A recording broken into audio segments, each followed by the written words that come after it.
افطار کے بعد آنکھ کھلی تو روزہ قضا کرنا ہوگا. اگر ایک مزدور آدمی کام سے واپس آ کر سو جاتا ہے اور اس کی آنکھ افطاری کے 10 منٹ بعد کھلتی ہے تو کیا اس کا روزہ ہو جائے گا یا نہیں؟ روزہ مکروہ ہوگا یا قضا لازم ہوگی؟ امیر حمزہ انڈیا سے. ہو جائے گا جی اس کا روزہ. اچھا افطاری کے 10 منٹ بعد؟ ہاں ہو جائے گا. افطاری میں کھانا لازم نہیں ہے, سنت ہے افطاری کرنا, نہیں بھی کی تو روزہ ہو گیا اس کا. امام کے ساتھ تکبیر تحریمہ نہیں پڑھی تو کیا نماز لوٹانی ہوگی؟ اگر مقتدی نے لا علمی کی وجہ سے امام کے پیچھے تراویح میں یا کسی اور نماز میں تکبیر تحریمہ نہ پڑھی یا کسی بھی تکبیر کو نہ پڑھا ہو اور سلام پھیرتے وقت سلام بھی نہ کہا ہو تو اس کی نماز کا کیا حکم ہوگا؟ کیا اس طرح پڑھی ہوئی نماز ساری نمازیں دوبارہ دہرانی ہوں گی؟ بنت اشرف انڈیا سے. دیکھیں تکبیر تحریمہ تو کہنا نماز میں داخل ہونے کے لیے ضروری ہے نا.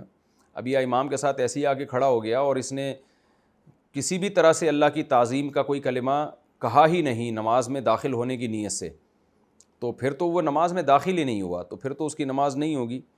تو اس لیے اس کو تو یہ نماز لوٹانی ہوں گی اپنی نمازیں. اس میں کیا ٹائم لگتا ہے کہ اللہ اکبر آ کے کہہ دے آدمی؟ ہاں باقی تکبیریں اگر نہ کہیں ہو رکوع میں جاتے ہوئے رکوع سے اٹھتے ہوئے تو کوئی حرج نہیں ہے, خلاف سنت کام تو کیا لیکن نماز ہو جائے گی. لیکن اگر تکبیر تحریمہ ہی نہیں کہی ہے تو پھر نماز نہیں ہوگی. مانگنے والوں کو زکوٰۃ دینا. زکوٰۃ کے مصارف کون کون سے ہیں؟ جو گھر پر مانگنے آتے ہیں کیا ان کو زکوٰۃ دے سکتے ہیں؟ بھائی جو گھروں پہ مانگنے آتے ہیں اگر مستحق ہیں تو دے سکتے ہیں, مستحق نہیں ہے تو نہیں دے سکتے. عام طور پہ تو پروفیشنل لوگ ہی ہوتے ہیں یہ اور مستحق نہیں ہوتے, لیکن بہرحال کوئی مستحق ہے تو دے سکتے ہیں. اعتکاف میں کپڑے بدلنے کے لیے مسجد سے باہر جانا کیا ضروری ہے؟ کیا اعتکاف کے دوران کپڑے بدلنے کے لیے مسجد کی حدود سے باہر جانا ضروری ہوگا یا مسجد میں ہی اپنے خیمے کے اندر بدل سکتے ہیں؟ مسجد میں ہی بدلیں.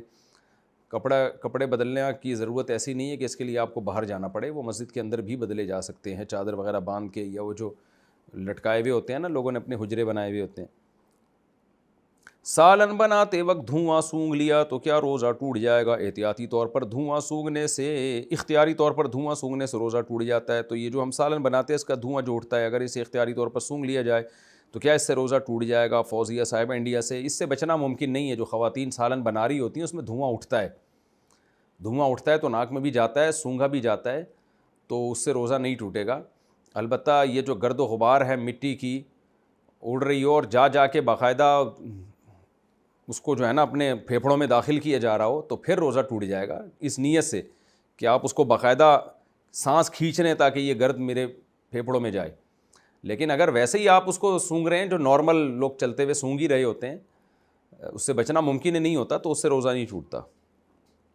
اور کھانا پکاتے ہوئے جو خواتین کی ناک میں دھواں جاتا ہے تو وہ تو معاف ہے, ویسے ہی اس سے کوئی فرق نہیں پڑتا روزہ, اور اس میں ویسے بھی ذرات بھی نہیں ہوتے.